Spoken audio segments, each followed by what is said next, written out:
If you're watching this, you're probably tired of food cravings controlling your life. You want to stop feeling stuck. You want the body you know you're capable of having. And most importantly, you want to feel free again. But to truly beat cravings, you need more than motivation. You need to understand the psychological root of the problem. Because cravings don't come from weakness. They come from a very old, very powerful system in your brain called the limbic system. In this video, I'll show you how to use modern psychology to regain control. Let's begin.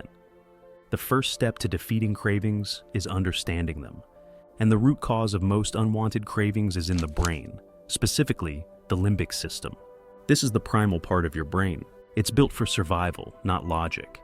It includes the amygdala, which processes emotions, and the nucleus accumbens, which handles dopamine and reward. These structures are what generate cravings. But that's not the core issue. The real issue is that your limbic system is hardwired, through evolution, to chase instant gratification by default. For most of human history, humans lived in harsh, unpredictable environments. At one point, we nearly went extinct. Food was scarce, every meal mattered, so our brains evolved to eat immediately when food was available.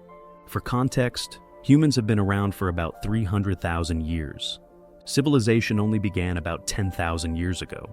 That means we lived in hunter-gatherer conditions for 97% of our existence. So, it makes perfect sense why cravings feel so powerful. Your brain is just doing what it was designed to do, but in the wrong environment. So, how do we fix this? Step 1 is learning to recognize the difference between logical thoughts and primal impulses. Logical thinking happens in the prefrontal cortex, the part of the brain responsible for long-term planning and decision-making. But your brain is interconnected. The limbic system can override your logic if you're not prepared. That's why it's essential to know what you truly want. If you let your brain run on autopilot, it defaults back to survival mode. And you'll find yourself chasing emotion, not logic. This is why setting daily goals, habits, and action plans is so important. Because when a craving hits, you can pause and ask, does this align with the plan I set earlier today? If it doesn't, it's not logic speaking. It's a survival instinct. I call this the flawed primal instinct. It's not evil. It's just outdated. It's like your computer has old software you can't uninstall. Step 2 is guiding your emotional brain, using your logical brain. The goal isn't to suppress emotion. It's to lead it. Think of your limbic system like a dog. If you let it eat freely, it will, until it's sick. But with guidance, you can train it to eat right. It's the same with cravings. Don't act like a ruthless controller. Be a rational guide. Your emotions are there to let you enjoy reward, but they don't know how to get there. Your logical brain does. So, the trick is to lead your emotions toward long-term satisfaction. Ask yourself, what will truly make me happy long-term? Health is one of the biggest drivers of long-term happiness. And it's okay to enjoy food, as long as it's in controlled, conscious ways. Now, let's get specific. The goal is simple. Don't overeat. To do that, you need to know your personal limits. And anything beyond that is overeating, regardless of what others are doing.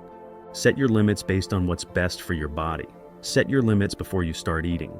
Once the food is in front of you, your brain gets excited. Dopamine spikes, judgment fades. So, prepare ahead of time and stick to your plan. You have to expect your flawed instincts to show up, and you need to be ready. When they do, reframe them. Say to yourself, this isn't hunger, this is a craving loop being activated. Or, this discomfort is healing, not harm. Your brain is driven by dopamine. There's good dopamine that brings you closer to your goals, and bad dopamine that pulls you away. You need to remind yourself. Following your logical plan brings the dopamine you actually want: peace, confidence, and control. If you force it like a tyrant, the dopamine won't be strong enough, and you'll quit. You need motivation and meaning, not just rules. Now here's one of the most important mindset shifts. Hunger after eating is not always a bad thing. If you haven't eaten and you're hungry, you should eat. But if you've already eaten and you're still hungry, that's often a false signal. This is where most people break, because they can't tolerate that discomfort. But you can reframe it. That feeling is a recalibration period. Your body is learning to rest, not constantly digest. This is part of the natural process. Let your system balance itself. This is also the hardest moment, when your instincts scream the loudest. But with the right mindset, you'll be ready.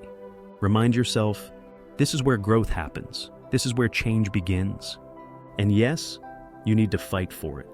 Final tip, allow yourself treats, but in a controlled way. Sometimes you won't hit your limits perfectly, and that's okay. Maybe you're having a rough day, or maybe you just miscalculated your plan. If you choose to eat beyond your limit, do it intentionally. Make it satisfying. That means no guilt. Enjoy it with presence and clarity. If you need to treat yourself to stay consistent or just to enjoy food now and then, that's okay. Being too restrictive can also be harmful. Just make sure your treats are logical, not emotional escapes. Be smart about it, be present, and enjoy it on your terms. Let's recap. Cravings are driven by an ancient part of the brain built for survival. It's emotional, fast, short-sighted. But your logical brain, your prefrontal cortex, can override it. Set daily goals, plan your meals, guide your emotions instead of fighting them. Reframe discomfort. Use dopamine the right way. Lead yourself like a strategist, not a dictator. Focus on satisfaction, real satisfaction. Enjoy your food, but not at the cost of tomorrow. Give yourself logical treats when needed. Stay consistent. You're not broken, you're just running on outdated wiring. But now, you understand it. And once you understand the system, you can finally take control of it.